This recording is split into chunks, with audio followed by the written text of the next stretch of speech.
So for the basic for loop activity, I copy and pasted the program into my own either JGrasp or Repel, and you should see that on your screen now. The very first activity that we have to do here is we're supposed to look at just this basic for loop function. And so on my computer, that goes between lines 15 and lines 29.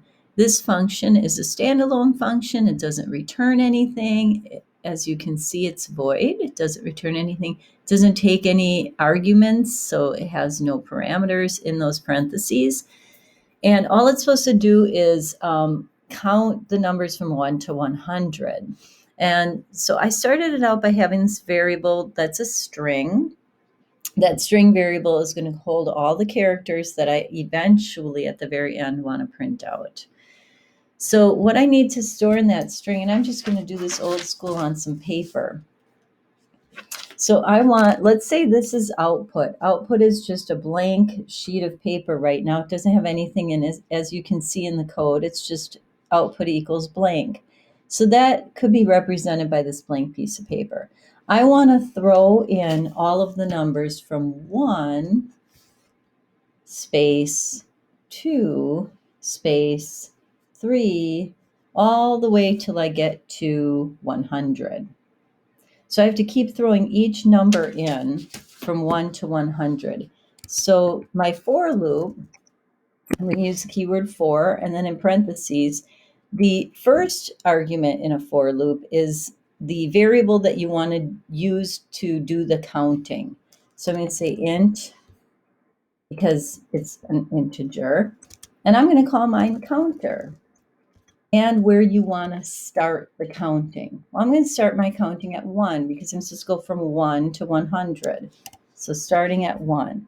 So this first parameter is the starting, you're declaring the variable and where you want it to start.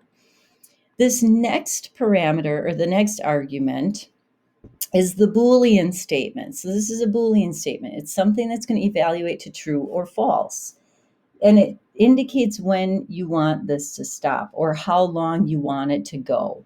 So as long as counter is less than or equal to 100, I want to keep going.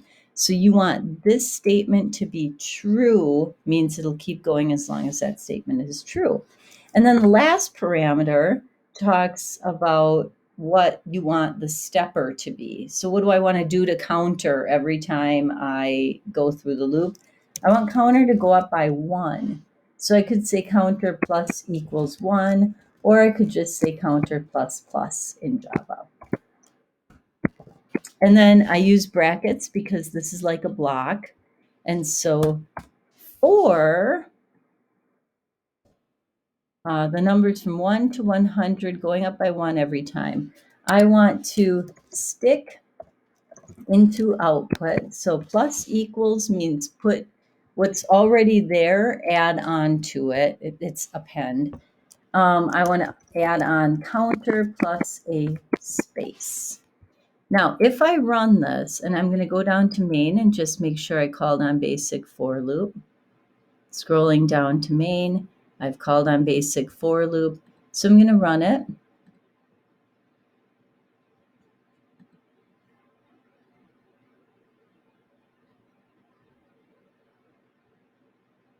And when my thing shows up, it is very long. So I see it does have all the numbers from 1 to 100, but it is kind of ridiculously long. So now what I want to do is, like every 10, I want to put in a new line.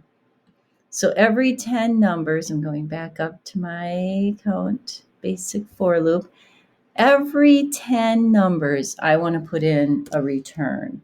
So I'm going to say if the counter mod 10 is 0, then stick into that output stream. So add to what's already in there a \n.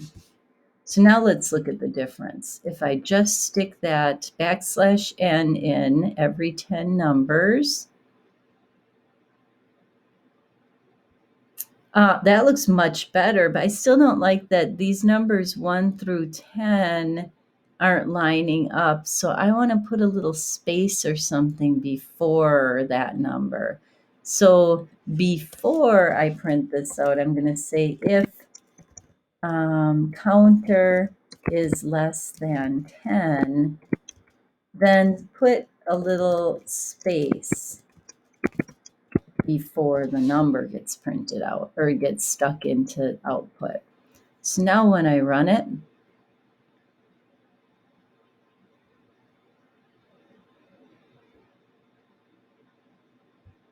it looks better. I could maybe play with the spacing a little bit more, maybe stick a couple spaces in there. And you could play around with that all day long. I'm just going to leave it like this because it's good enough. And that is how I would write the basic for loop function. Looks pretty good now. Good luck.